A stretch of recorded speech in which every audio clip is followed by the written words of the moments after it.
It is exactly 8:30 or a little bit thereafter, and you can see a picture from the outside which shows you exactly what this whole place is looking like. This is the Bridget Mabandla Justice College. In the left part of your screen there is that grey building, and that's actually where the commission is sitting. We showed you a picture from the inside, and if you've been watching these proceedings, you know exactly what the inside of that room looks like.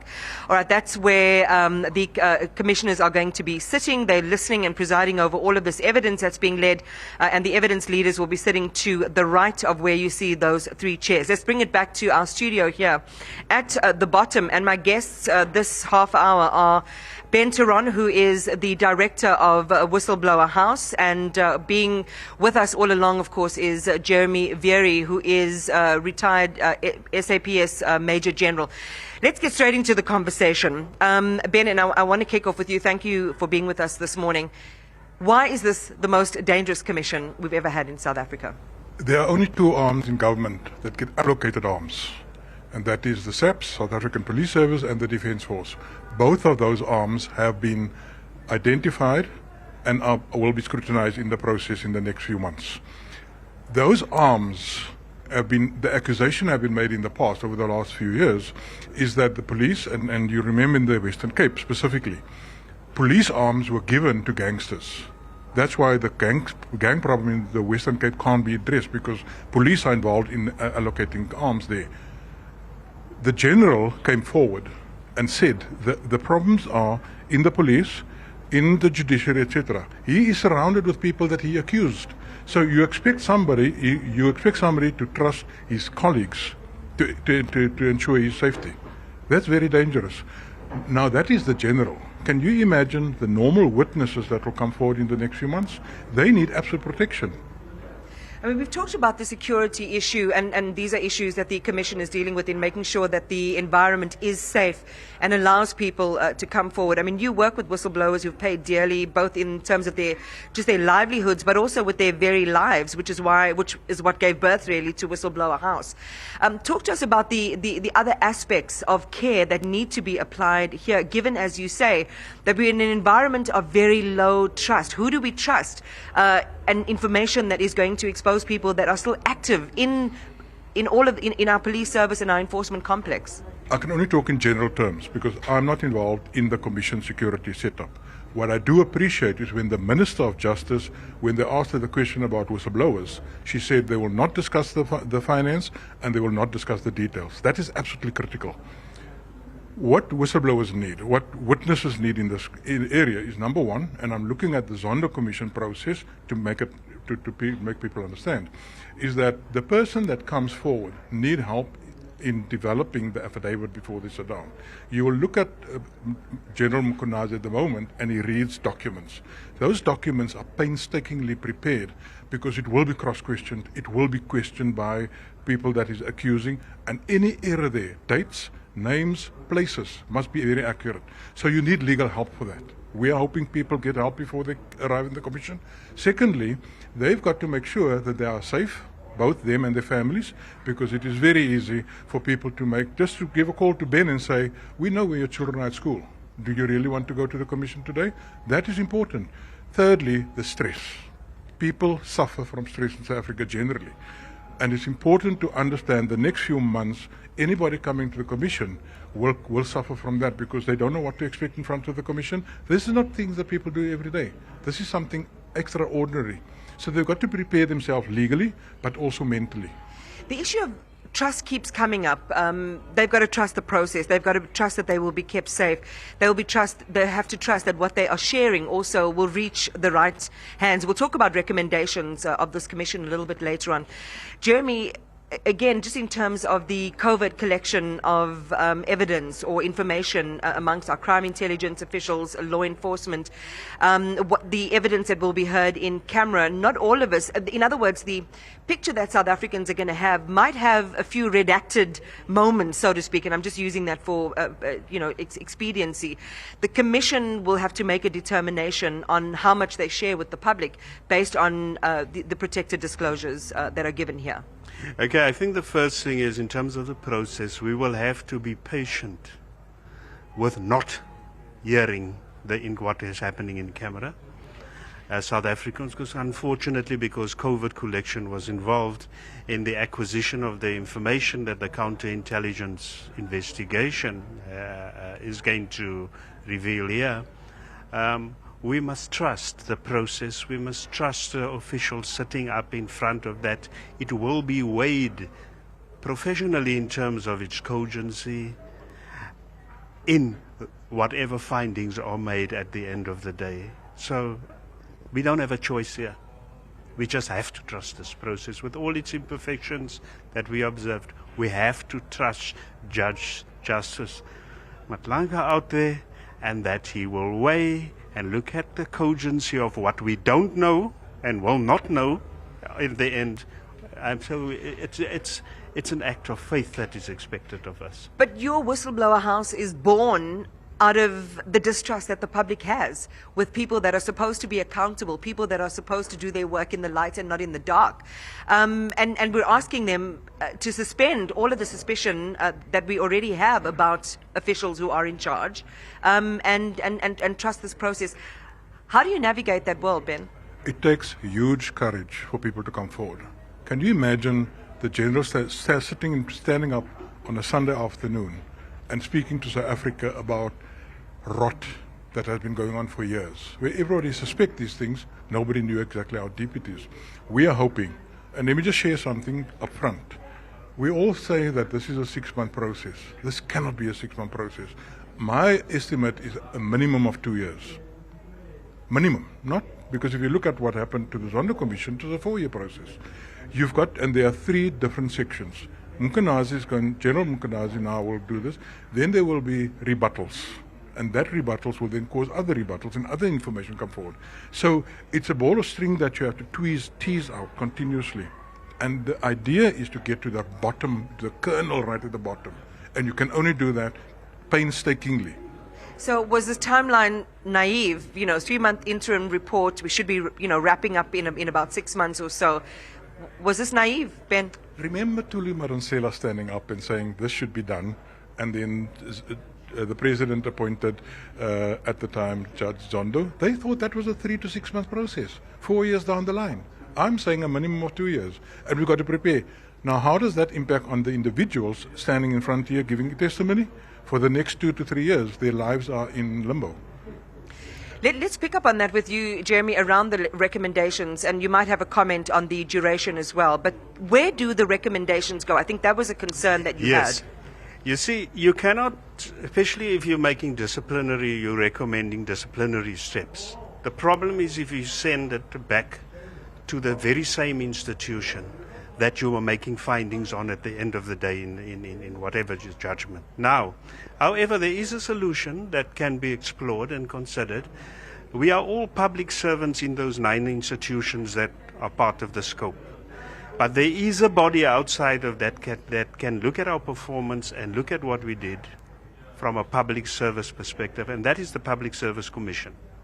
And perhaps we should explore whether a special mechanism should not be recommended or be developed in this period while we're sitting to look at whether whatever recommendations about disciplinary matters gets handled by the Public Service Commission and not the individual institutions that we are.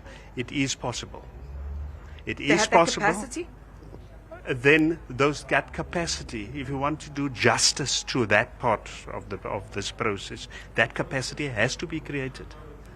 Unfortunately, that is what we cannot, because everything we send back is going to be questioned.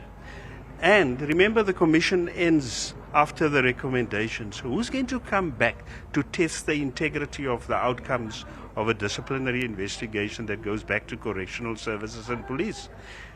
And so we need to look at these things a bit broadly and look at those sensitivities that need to be applied. But there are solutions that we can look at. Ben, on day one of this commission, and various experts have been here talking about this is an opportunity for restoration of trust and the breaching of that trust deficit between the public and the people who, have the crime intelligence and who enforce the law. And also that there will be something tangible that comes out of it that finds us never in the same place again. What are your hopes as you watch the way this unfolds, and what the terms of reference are hoping to encompass and allow us to have line of sight of? We need to be very blunt. It's about political will. We are entering a period of elections because next year it's local government elections. The exposés that will take place between now and then will be scary. The question is, can the political masters of Africa, and then shortly after there will be another election. We hope the commission will be done before the national election. But the exposés and the rot. And remember, the way to deal with rot is to identify the rot and then eliminate the rot to the root and all. And that is what's required. We have one opportunity.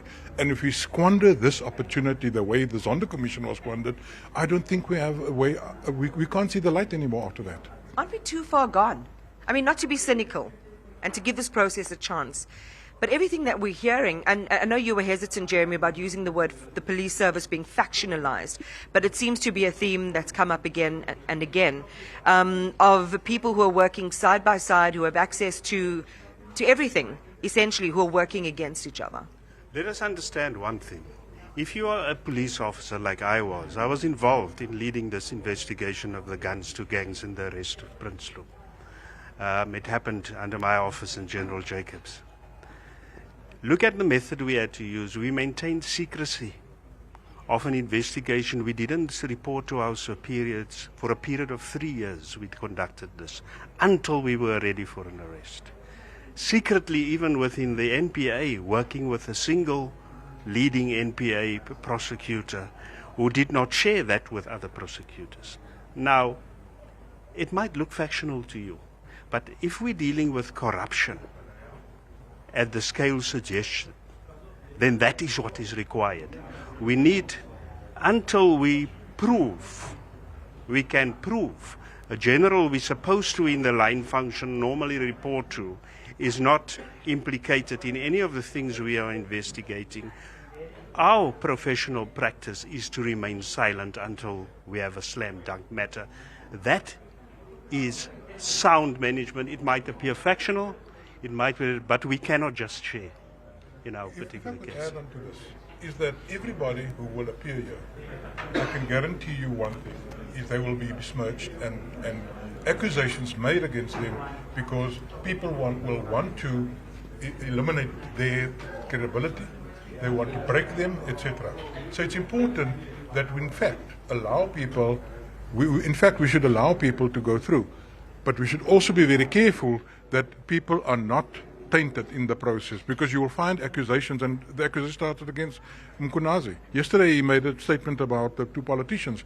Immediately there were reactions against that. We've got to trust the people that come here. Later on, the truth will emerge. So this is a moment by moment contracting with South African officials and the South African public. Is at every step it has to be credible. At every step there has to be a care of how the information and the evidence that's being led is treated. Let me bring in, and this is what I love about live television. Jeremy Michaels is with us. He is the Commission spokesperson. Jeremy, I think the way to, good morning, by the way. Good morning, I know that you always have a busy start to the day because you have meetings with everyone who's involved in delivering the commission to us. Anything new that you need to share just in terms of updates around the running of the commission itself? Any tweaks, some of the anomalies that were identified in day 1 and 2, those gaps have been filled? I think going into day 3, we must say as the Commission that we are very pleased with the way that the first 2 days of public hearings has unfolded. Of course, there were some glitches, 1 or 2 of which we have spoken about, but overall we are extremely satisfied that it's unfolding as planned. I know that it's hard to talk about things like agenda, but I know that there is a very specific protocol that the evidence leaders are going to be following. So for today, we know based on yesterday and the way that the testimony concluded, we delved into the issue of different players in all of this, people like Brown Mkhwanazi, people like Kat Vusimusi Matlala. Is there an agenda in terms of the way that evidence is going to be led today that the South African public needs to know? Well, of course, Lieutenant General Mkhwanazi is still on the stand, and we'll see how that unfolds today. The evidence leaders have their plan, but of course we are not going to discuss that publicly, except to say that there are going to be many witnesses still to come. I think that is quite evident, and we'll have to wait and see. Two more things I really want to get to, and the gentleman here's Ben and here's Jeremy talking about if we think that this is going to be concluded in a short space of time. I'm just going to paraphrase what you said. We are smoking our socks. All right, let's just leave it at that. How's the planning going for this? Is this anticipated? Could Lieutenant General Mkhwanazi's testimony be extended for a few more days? Well, we'll see how it unfolds on the stand today, but in terms of the timeline, we have 3 months within which to deliver an interim report, 6 months within which to deliver the final report to the President. Of course, there's going to be some adjustment for the delays, and of course we are factoring in that we don't know where the investigations are going to lead. Evidence is unfolding, witnesses or people are being implicated. They will need to be called, and I'm sure that many of them are going to say we want to come to the Commission, and so let's see where it goes over the next few months. What are you guys anticipating? Because you are having those conversations, right? And not to put you on this, but we also want to give the Commission its space to do its work and not contaminate it with the pressure and demands to commit to a timeline. Well, there are intense discussions going on about what is unfolding in the hearings. But again, the evidence leaders are planning and adjusting and considering whatever is coming up. And they are the evidence leaders. They will dictate as to who comes when. I'm not sure if you have a comment on this. People like Fadil Adams, who was named yesterday in Lieutenant General Mkhwanazi's testimony, have spoken out. People like Dan Barnard have spoken out. Our experts here are saying they should desist, or at least not you, Ben, but Jeremy certainly has said you should desist and bring that commentary or that response here. They will be called to give evidence, one imagines, to respond to what was said yesterday. Is there a view of the Commission on this?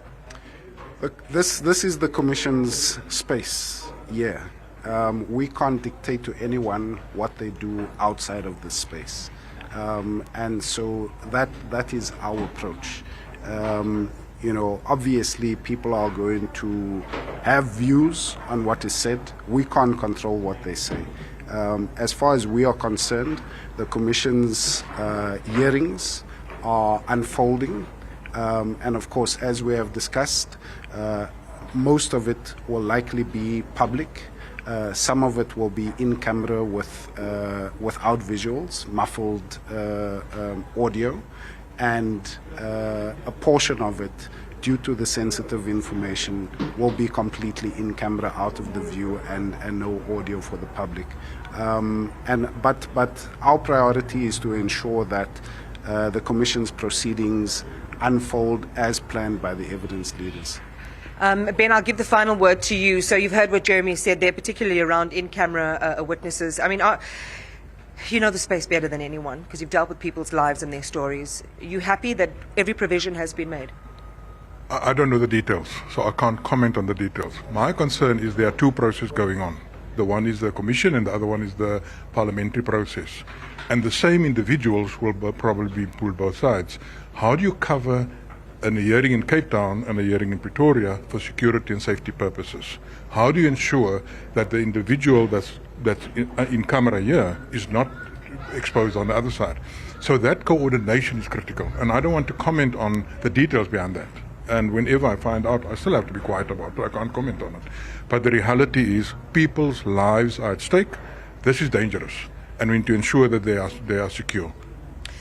All right, I think we'll leave it there. Thank you so much. And Jeremy as well, thank you just for popping in so quickly and just being so faithful to keeping us updated. Ben, thank you for your time. Jeremy, as always, appreciate your analysis. This is where we are going to leave it for now and hand it back to studios. By no means the end of our coverage. We continue to keep you updated. There's a view from inside the room. These proceedings will get underway not too long from now. And we invite you to stay with us as we keep you connected to developments here at the Madlanga Commission at the Bridget Mabandla Justice College. Back to you in studio.